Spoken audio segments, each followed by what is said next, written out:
Hello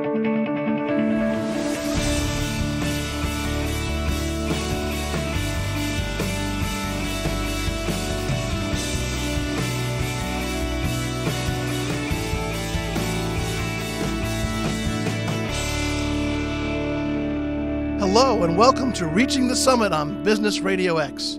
We are broadcasting live from the Subaru of Gwinnett studio in the Sonesta Gwinnett Place Atlanta Hotel. I am Don Conklin, along with Teresa Conklin, and every month on Reaching the Summit, you will meet successful business leaders who have climbed the mountain and reached the summit in their profession. We will talk to them about their journey, the challenges they face, and the lessons and insights they have learned along the way. Reaching the Summit is presented by Pinnacle Custom Signs. Get a more elevated look with your business signage. Visit pinnaclecustomsigns.com. Today, our guests include Randy Hicks and Dennis Bonin from Priority1POS and Asif Jessani from CCS Marketing and Technology. Welcome, gentlemen. We appreciate you being on the show today. Good morning. Thank you for being with us today.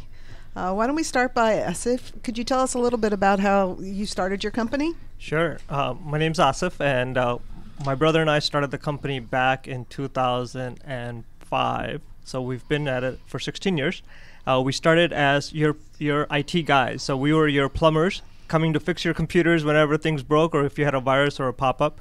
But since then, we've morphed into providing chief marketing and chief technology officer services. Okay. And we focus on small and medium-sized organizations, but our heart takes us to our nonprofit clients. Okay. And that's kind of where we provide the services that are needed, including if clients are looking to move to the cloud, if they need assistance with their website, if they need branding done, and if they even need promotional items done like the shirts that you're wearing. Okay. So I think there might be, and we've seen Pinnacle's work around in our client space as well, so it's blessed to be here today. Thank you. We're happy to hear that. How about Dennis and Randy? Tell us what kind of a POS system or POS company Priority One is. Well, I like to think of us as a solution out in the point of sales, hospitality, restaurant business. We've learned a lot over the 11 years we've been in business, and we are in 15 current states working on going nationwide. I think what separates us a little bit from the competitors is we're always looking for improvement in technology and what we can do to help the customers. Customers always are looking for solutions. And in the point of sales business, it's your complete money management, cash management. It does your payroll. It does your sales. It does your media breakout. It tells you what you sold, how much you sold. So it gives you a full basket of financials. Mm-hmm. So it's very important for the customer to understand what they're getting into when it comes to point of sales. Okay. You know, we've just recently, and we're still in a pandemic, but it seems like it's getting a little bit better from a business standpoint here in Georgia.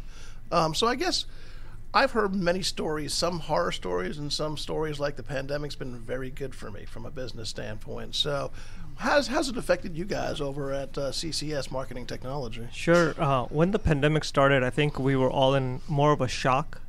Because everything kind of just shut down and everyone was really focused on making sure that their families were healthy as well as the businesses were healthy and their employees were taken care of. And so while during that initial phase, we had gone down to about 60% loss in revenue. But over time, as the grants started to come in, as people got more comfortable with the virtual working space, that allowed, and the comfort level of continuing to focus on the business or the services that our clients provided to increase, our business also grew actually. And where that came from was some of our nonprofits as well as education clients started to get the grants that were needed to continue their business operations. And then they also had to pivot to virtual schooling or virtual business operations, and that's where we came in as their consultants to really help them to go to the next level. That's great. That's great. What about you guys? I know we had a brief conversation about this, but I understand it was probably pretty good for you guys, right? Well, yes, it is. But I tell you, when it started in March and we closed the office and we all started working from home, I was a little scared. I didn't know what to expect. I thought it'd be over in 6 months, and boy, I was wrong. And so we worked from home for about 2 months, and what transpired was people still needed to eat. and the point of sale still needed to work. But what was more important is all our customers were ordering online. So all of a sudden, we were going like gangbusters to get online ordering set up for over 200 locations, and our business grew, and it continued to grow, and now we've got close to 400 locations set up for online ordering, and there's much more to come besides online ordering, but that helped us stay in business. So is that also interfaced with like DoorDash and Uber Eats and stuff like that, or is it just specific to that restaurant? It is specific to that restaurant, but also our system now currently interfaces to DoorDash and Uber Eats through a third-party software that we interface to. So now it's all working through the POS seamlessly. And customers like that because then they don't need separate equipment, separate tablets, separate media breakout reports. It's all concurrent. And that's helping me grow the business even further with a few other chains because it's not something that is commonly used in the POS industry right now. Correct. Well, that's great. We as a company, I was talking to Asif before we started, is that we started gangbusters last year, and then we basically hit a big gulch from our standpoint because a wall. And the reason why wasn't because of no one needed signs, it's because a lot of our clients were in the New York, New Jersey, Connecticut, tri-state area, and the entire tri-state area, as you guys know, basically shut down. And so I couldn't get permits for signs. I couldn't do anything. I still having problems with that. So that part of the business dried up. Meanwhile, the other part of the business kind of kept bumping along, and then all of a sudden we started to see a pickup in activity. We did, I would say, a significant amount of money in COVID signs, right? Stand 6 feet apart, do this. We had I forget how big the contract is, but we did all the majority of the social distancing signs at Georgia State University. If you know anything about Georgia State, I mean, they now own basically the downtown corridor. So it was funny. We had a temporary employee that is a relative of ours who goes to Georgia State. I said, so when you go back to school, you can say, hey, look, that's what I did this summer, right? So, but it's interesting how some people pivot and some people don't, right? Yeah. And it depends on A, what your business is, and B, what kind of business person you are, right? Because I'm sure you guys know of people who have actually gone out of business during this pandemic. And sometimes it's because of the industry, but other times it's because of the person and the risk. Because everybody can drive a boat when the tide's high, but when the tide starts going down, it's only those people that can be nimble and quick that can, kind of navigate what's going on out there. So a question for both of you guys is, Teresa and I own Pinnacle Custom Signs, and I think I know Dennis does, but Asif, you don't know, is that we have 2 sons in the business, right? So it's kind of an interesting family dynamic. And you said you have a brother in the business, and I know you have a couple of relatives working for the business. So what's the dynamic between you and your brother, or if you have any other family members working for you guys? So my dad's the owner of the company. My brother has since moved abroad to Australia, so he helps me remotely as much as possible. But it's really me that's really driving the business with my dad. And I think what the dynamics is making sure that all of us know what our roles are, so that we're all knowing that when I'm away or when I know I need something, that other person is going to step in and take care of their role. So we're all really focused on making sure. I know my role is to make sure the technology and marketing of my clients is taken care of. My dad knows that the finances and the operations of the business are taken care of. So that dynamic really helps. So just knowing our roles has really Having helped. Clearly defined roles and very good communication, I'm assuming. Oh, yeah. And for those that know my dad, I've taught him how to use Facebook, and I shared this previously, is one of the things that we enjoy doing is teaching our clients things that they don't know so that they're confident in what they're able to do. So his communication skills have enhanced even more because of that skill set, that his comfort level, the confidence level have gone up because now he knows these tools, and I can always say, hey, if you don't know this tool, if I can teach you Facebook, I can teach you pretty much anything else. Right. So that communication has also helped us to gain confidence within our own abilities. That's awesome. Yeah. Well, and that's great. What about over at Priority1POS? Lord have mercy. My wife's in charge. And there's something wrong with that? No, not at all. God, we started 11 years ago, 1 employee, 18 now, and 3 family members besides myself. And my daughter makes sure that when she goes into the office and checks the inventory, she sends me an update to follow up with the guys. So it's pretty neat. It's unique. I like it. It's a family-owned, operated business, and we're growing. But Don and Teresa, I don't know if you remember, but November 21st was our 6-year anniversary that I've been ordering from Pinnacle Custom Signs. And the key word is custom. And right now, Don took the time to come to my office 2 weeks ago, and we're embarking on a new chain that we're doing now nationwide. And one of them is doing custom wrapping on kiosks, standalone units that a customer can walk in, order their food, it prints to the kitchen. There's no going up to the counter other than to pick up the product. But Don's going to take the time to work on our commercial labeling and our kiosks, wrapping it so we can brand that customer. So when people walk in, they don't see just a black stand. Right. They see that marketing ability. So again, 6 years and growing with Pinnacle Custom Signs, I appreciate. And you all do our labeling for our equipment, and we're about to expand that as well. And so, Don, thanks for coming to the office and helping us grow. Not a problem whatsoever. I know that you guys, you've seen it in the restaurant space, but Jimmy John's is a great example. I mean, if you walk into a Jimmy John's, so previously, right, you think about signage, you think sign on the outside of the building, right, and maybe over the counter when you're ordering and stuff like that. Go walk into a Jimmy John's and try to count how many signs they have, right? Between their table is an actual sign, right? It's a printed thing that they look at. Their brand in the bathroom, they have signs in the bathrooms. They have signs all over the place. So what Dennis has picked up on is that any blank space where you can advertise where your business is, you might as well do it, because the actual signage itself is not that expensive, but the real estate and the visual of that is very important to the customer, and they build a brand that way. Well, it also gives many impressions of the business. Yeah. So Randy, what's your role in Priority1POS? Oh, you were going to ask him That's that? okay. Go ahead. Besides keeping Dennis grounded. Well, that's hard enough. But regardless of that, we provide solutions for our customers, and that's really what I do.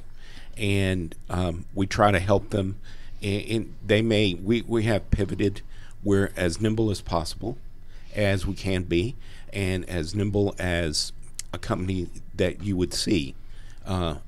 Many of our customers ask other questions on how things are going and how things are doing, and what new offerings we can provide them with as far as that goes. And we try to do that.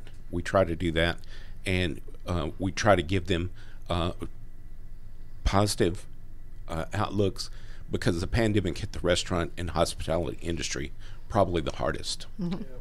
So I'm He's Dennis. the technical guy. I'm Dennis, and then all my other guys are you. So I come back and say, hey, I promised the guys this. Can you do it? And they're like, we have to think about that one, right? So never had that experience, right, Teresa? No. So No, not at all.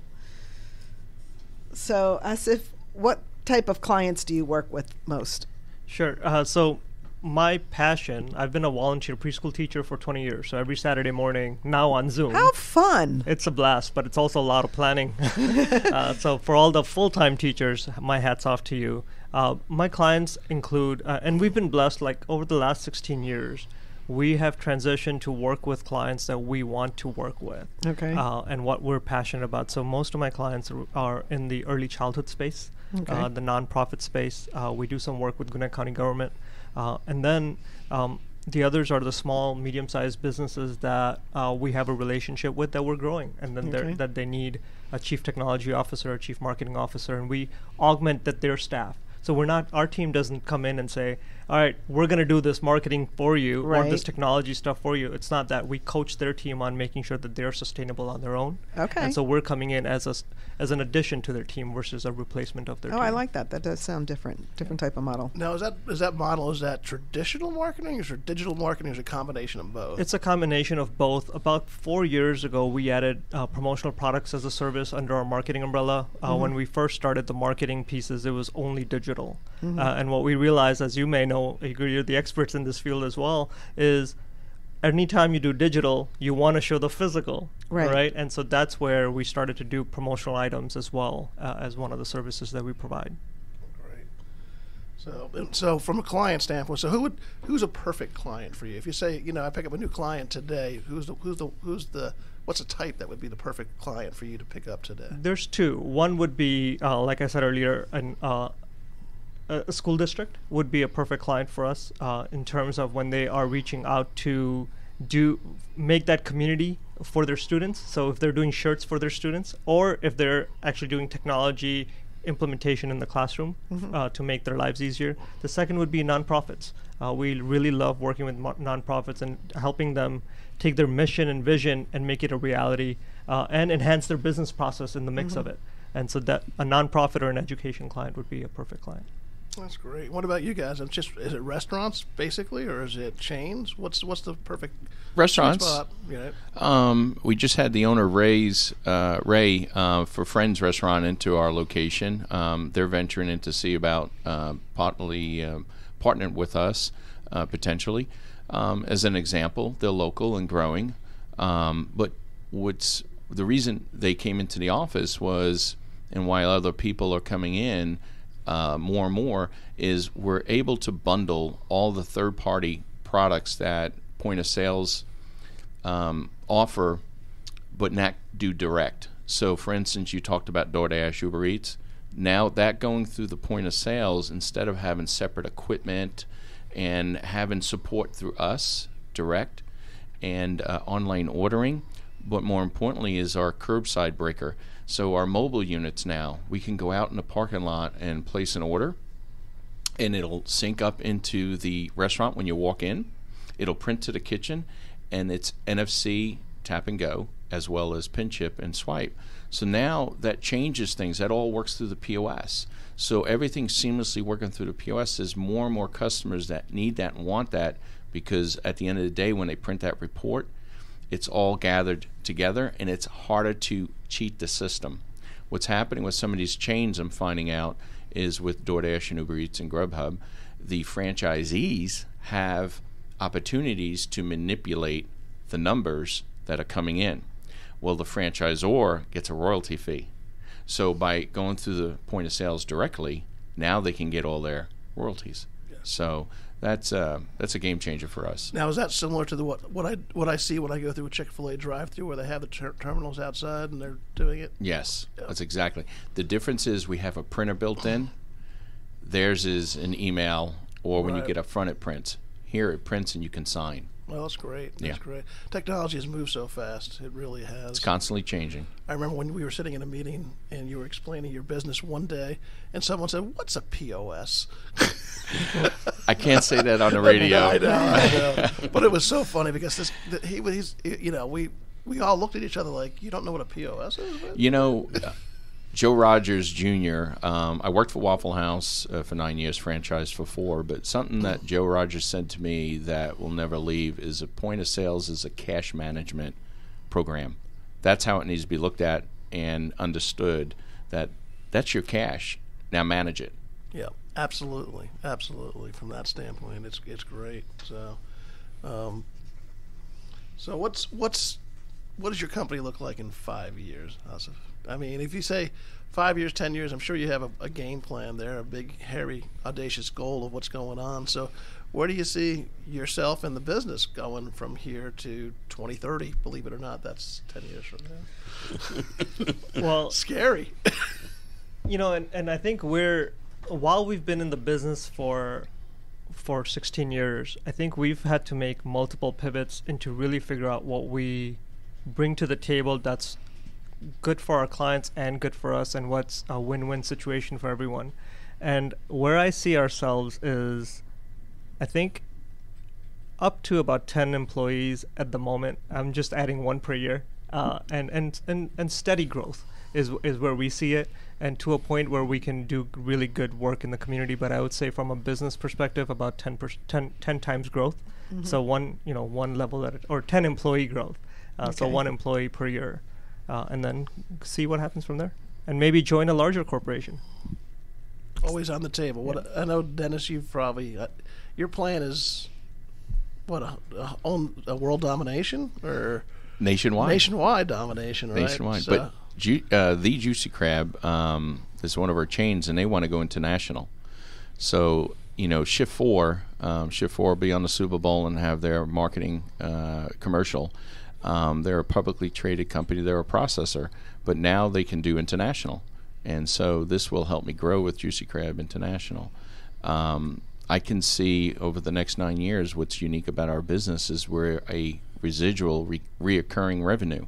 So we continuously grow each month, each year, and we plan on adding on 5 employees over the next 18 to 24 months with our growth going nationwide. Really looking forward to the opportunity of building this business, family-owned business. Technology is always changing, like you said, and if we can stay ahead of the curve, we can hit the curveball. Yep. Good Clint Eastwood movie. So how does one stay ahead of that curve? Because technology changes very, very fast. You've got to have a great company behind you. We are the dealer and we support the product. But again, Shift 4, they are constantly evolving technology-wise. And like I said, their goal is to raise $200 million for St. Jude here in the next 3 quarters. That's the kind of company that we're partnered with. But they're thinking about their customers and what can we do to make things easier for them. So during the pandemic, they give a $1,000 sign-up bonus back to the merchant. They're giving them free equipment, and I think that's awesome. In trade for the processing. You have to make some money somewhere. Right, of course. Nothing's for free. Right. The money's made back over time. That's the key. Is Jared Isaacson is buying into the future because his money's made later, not now. And when you have a company like that behind you, it's really makes you want to go to work each day. Well, I don't know if I want to go to work each day, but it's fun. It's interesting. People ask me what's the difference now because I was in telecom for 25 years, right? And I said, 25 years I never saw dial tone, but I can certainly see my signs everywhere I go, right? And it's interesting, though, as you look at 10-year goals and things like that, and we do this all the time. We have a planning session, and we've moved out to 3-year goal, the 5-year goal, the 10-year goal, and, but it's morphed for us, right? Because we're going to be retired in 3 years. I mean, our goal is to build the business to the point where our boys can take it over, right? And they've started in the business right out of college. Matthew's been there 10 years. Since day one? Yep, and Steven's been there for 8 years. So it's how that transition happens. So, people say, so where are you going to be in 10 years? I mean, we're going to be on the board and obviously with our fingers in the pie, but it's really, we're going to be on the beach. On the beach. With an adult beverage. With an adult beverage. Or in the mountains. Yeah. Or somewhere like that, or in Europe, if we ever travel again, right? But the question is, how big do they want it to be, right? Because, big, just to be big is maybe not what you want to be, right? And so, do you want to be a $3 million company? Do you want to be a $10 million company? Do you want to be a $20 million company? Because clearly you want to build something that's sustainable, right? Because, I can build a $10 million company tomorrow. I can go buy another sign company that's worth $6 million, build a $10 million company. But that's not who we are. It's not organic growth. So, it's always evolving where do I see myself at? And it changes. The pandemic has changed where we think we might be, right? What our businesses and services are going to be.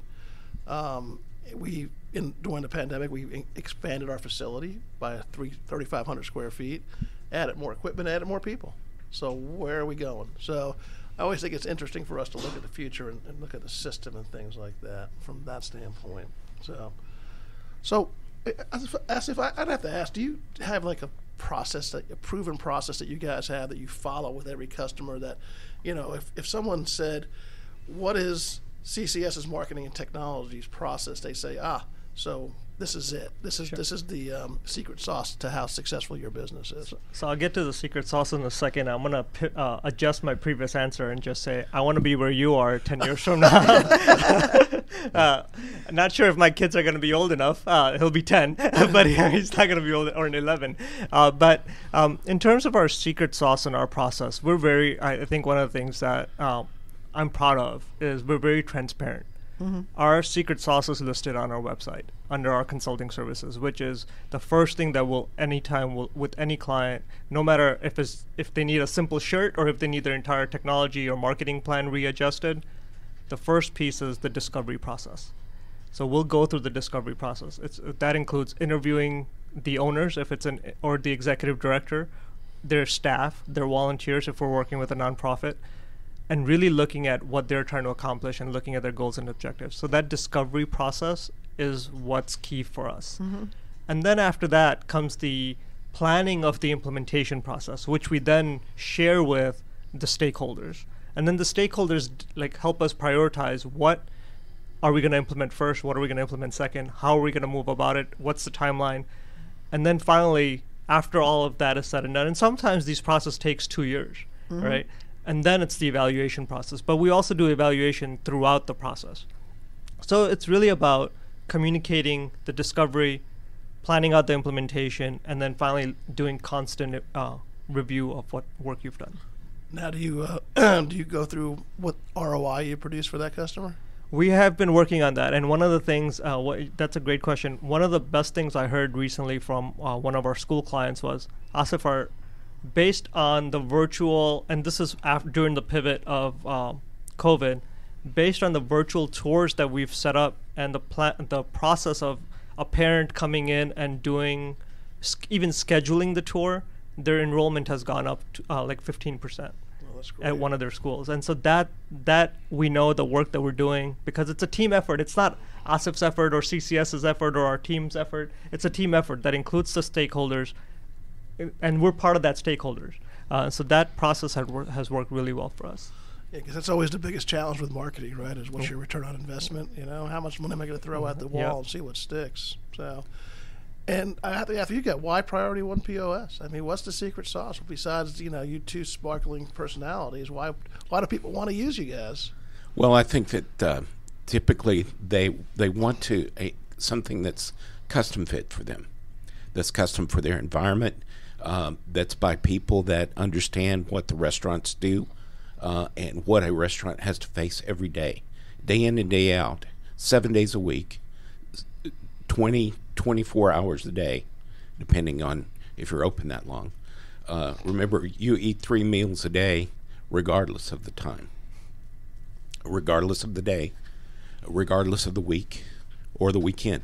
Now, it's great that this weekend, because of the big game, there will be 1.4 billion wings sold in the United States. Enough to go around the world 3 times if they were placed end to end. And a wing itself a chicken wing is not very long. So with that in mind, we have to understand where they come from and understand really what and feel the pain that they feel every day, 7 days a week. You mean the chicken? Well, not the chicken, but the restaurant owner. But the chicken themselves, it's quick and dirty. Okay? Yeah.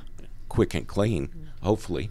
But the restaurant owner, it's painful. It goes on and on and on. So it's one of the toughest businesses to be in. It is. If you don't have a heart for that.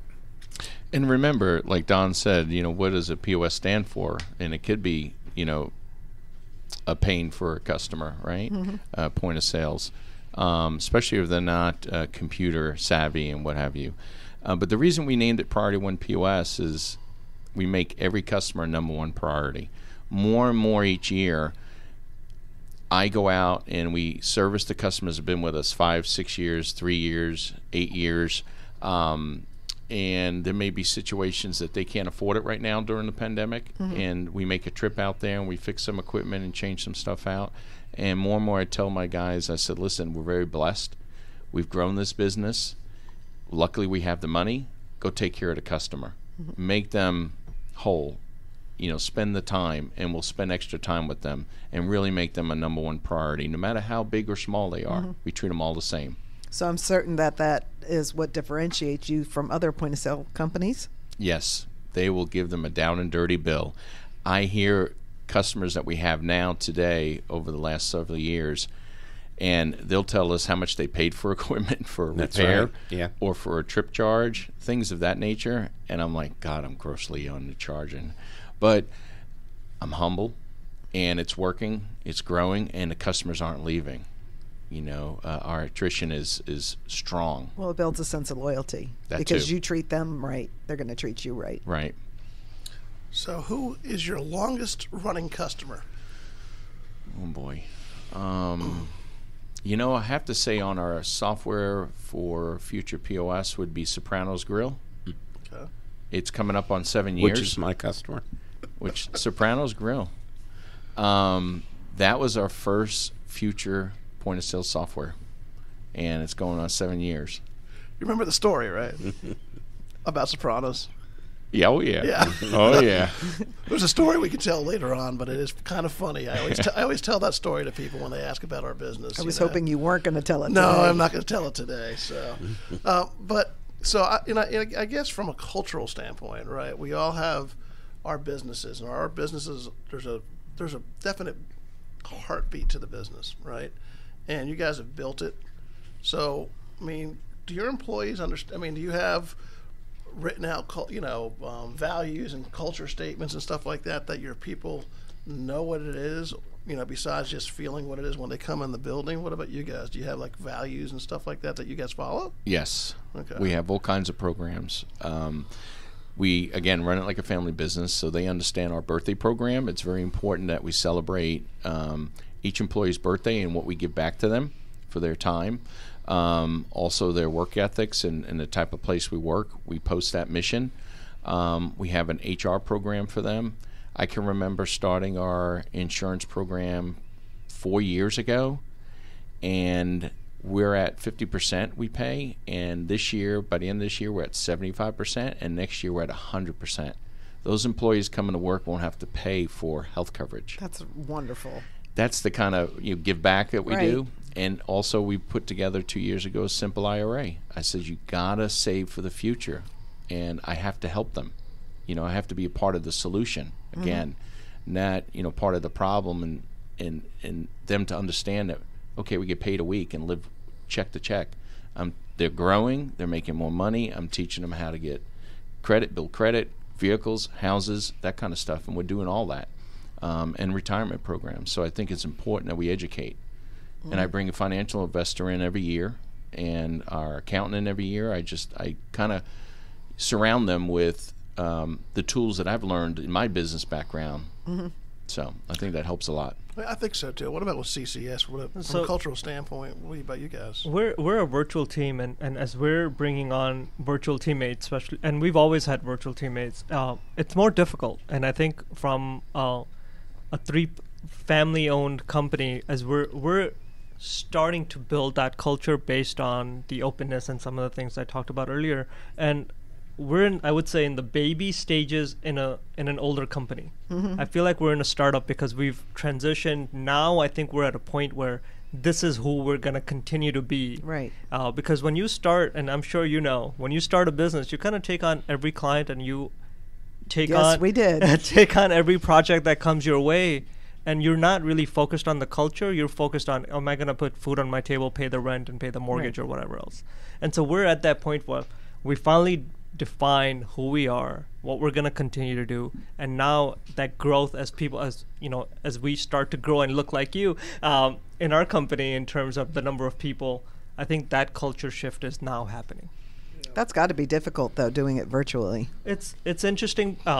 But Microsoft Teams and Zoom and all of these tools help. Right. And the good thing is the two people that I'm working with right now, I've known them for a while. One of them has been my client that is now working with me. So Okay. it's the relationships have been built. That trust relationship has been built in the past. Now we're just trying to take that to the next level by working together in the same project. Yeah, the culture, the culture is built, and it's kind of hard to define. We had an exercise, I want to say 4 years ago, where we asked all of our employees, what do you think the values that Pinnacle Custom Sign stands for, right? And we said, think of the 3 top qualities that, if you had someone that you want to bring on board Pinnacle Custom Signs, give me the 3 top qualities they have as to why you think they would fit here, right? And so we had 12 or 13 employees at the time. They all put it on the board, so we had 40 or 45 and stuff like that. But interestingly enough, the words might have been different, but they actually boiled down into 5 categories that they all, and it's interesting when we talk about values and I say, listen, this isn't stuff that, Don and Teresa came up with and said, like the old mission statements from corporate America, right? Integrity and, this and that. We have one of those still. Well, yeah, well, we do. But, But it is wrapped up in our core values. It is wrapped up in our core values, right? So, to our employees, and we also do employee evaluations based upon whether you exhibit the core values or not, right? So for us, it's 2 are really externally focused. One is excellent customer service, as you would imagine. The other one was take pride in workmanship by providing a quality product. So those are 2 outwardly focused. Every business has to have that, or else they're going to not be successful, right? Because it's going to be seen by the customer. The other 3 are really internally focused things that is what separates our people from each other, right? And one is have fun being part of a team, right? The other one is have a positive attitude. And the other one is be driven, right? And you could say, well, that's like apple pie and motherhood. But guess what?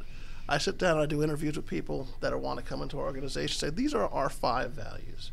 And if you don't have every one of those 5 values, you are going to be ejected like a virus within 3 months. And guess what? No one's going to tell you in an interview, oh, no, I don't have the driven part of it, so I probably shouldn't come work here. Everybody's looking for a job, right? But I tell you what, if they do not fit, they do get driven out like a virus, and we'll sit around the table. And we got 20 people, and I say, so, guys, Joe's not here anymore. We had to let him go. Any idea why Joe's not here anymore? And to a man and woman, they can say, he wasn't having fun to be a part of the team. Oh, he wasn't a positive person. Oh, he didn't take pride in his workmanship. And they all know, because it's a small work environment. We don't work remotely, right? All 20 of us are in the same 12,500 square feet. We have guys go out and installs and stuff like that, but they all know. And it's almost a self-policing thing, right? Because people who don't have the same values as the other people in the organization, they don't feel comfortable there, right? And they don't want to be there either if they don't feel comfortable being there. It's a very interesting way that it's developed over time, and it's interesting to see. We have an employee program. It's an employee-nominated recognition program, and the employees vote on it. And it's every month. It's okay. Who's exhibiting positive attitude this month, right? It's very interesting to see the comments that they all put about each other in those boxes. It's very refreshing at times. Of course, we had a 3-way tie this month, so we had to break that 3-way tie. Joanne, Dennis knows my top designer, Joanne, and it was her program, so she had to come up with how to break the tie. So 2021, interesting year, right? How do you feel that the current environment for business is going to change this year? For the better, for the worse? Do you see anything going sideways for y'all? Dennis and Randy, I'll ask you guys first. We really don't know, because of the technology and because of the pandemic. We can make plans and go our way, the way that we think is best, and it may change. Nobody knew about the pandemic beforehand. Nobody knew anything that was going to happen beforehand. But from that standpoint, we really don't know. I see, wearing a mask, part of everyday life for the next year or two. It's a new fashion accessory. Mm-hmm. Yes. And people are taking it to all different diamonds on them. I mean, all the movie stars, right? To social distancing. there'll probably be less hugs in 2021 than it was in the last 100 years. So there's a lot of other terrible things. There's depression and suicides and things of that nature. So I think you're going to see a unique 2021 of things that we've have not in the past dealt with emotionally, physically, mentally. So it's going to be interesting. You're going to have to lean on each other, be there to support each other, and of course, whatever religion you're in, that's always a positive to put God on your back. What about over on your side of the business over here, So Asif? I think I've kind of already seen a little bit of a shift. When the pandemic hit, it was reactive mode, shut down and close your eyes and just hunker down.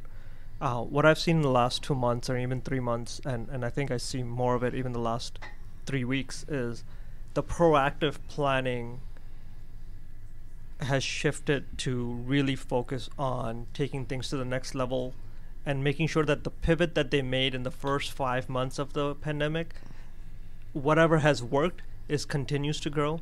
The focus on people's safety has increased quite a bit. The focus on the child's safety, especially in the schools, has increased quite a bit. While they're differing opinions on what's best in terms of safety protocols, people have still found ways to proactively work together. And that's been, I think, the positive.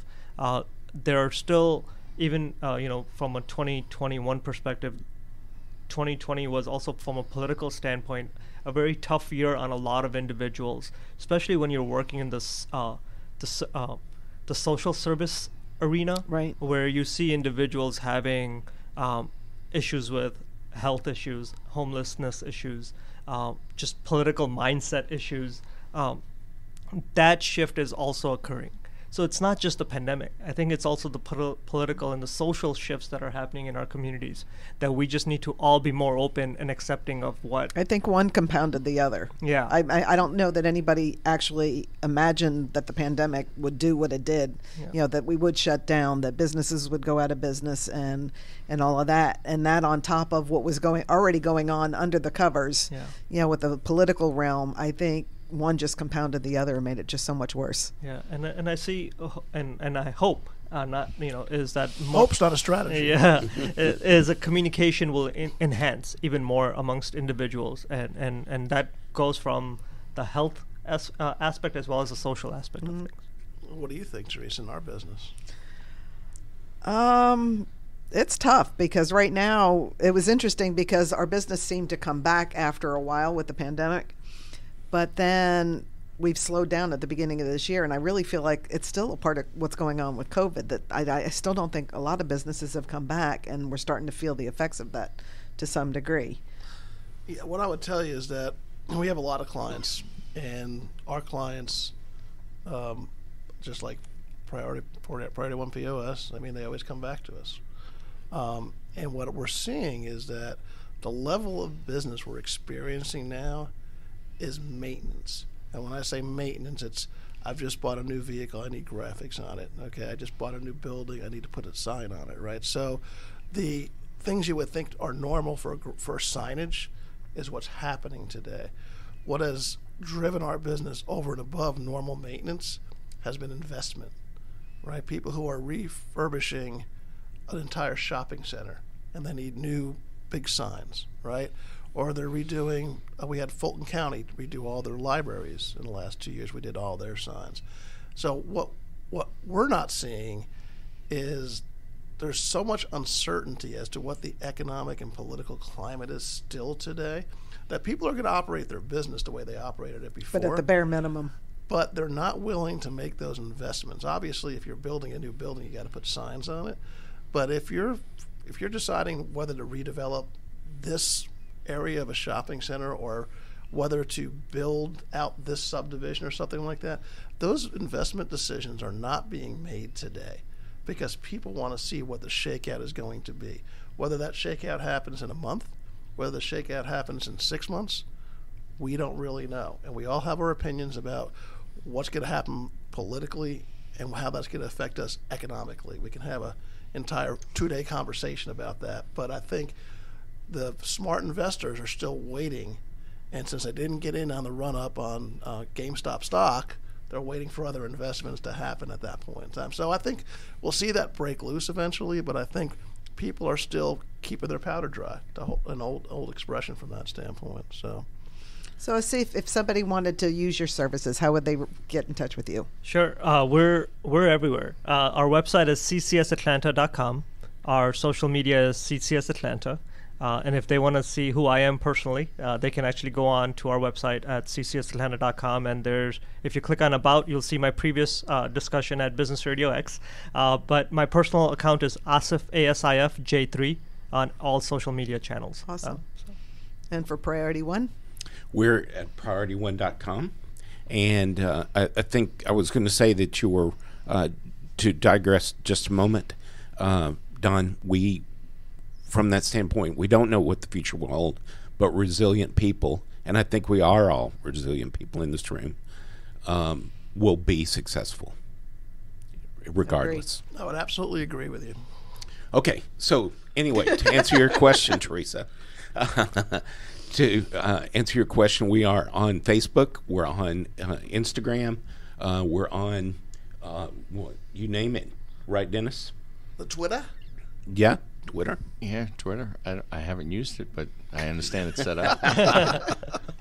I'm old school. We really don't market a lot. We are registered with the Business Better Bureau. We do a lot of social media every day. This will be put out on social media today, and I'll have Future and Shift 4 actually, broadcasted as well because of what's going on with them. But are we going to be on the Super Bowl? Yes.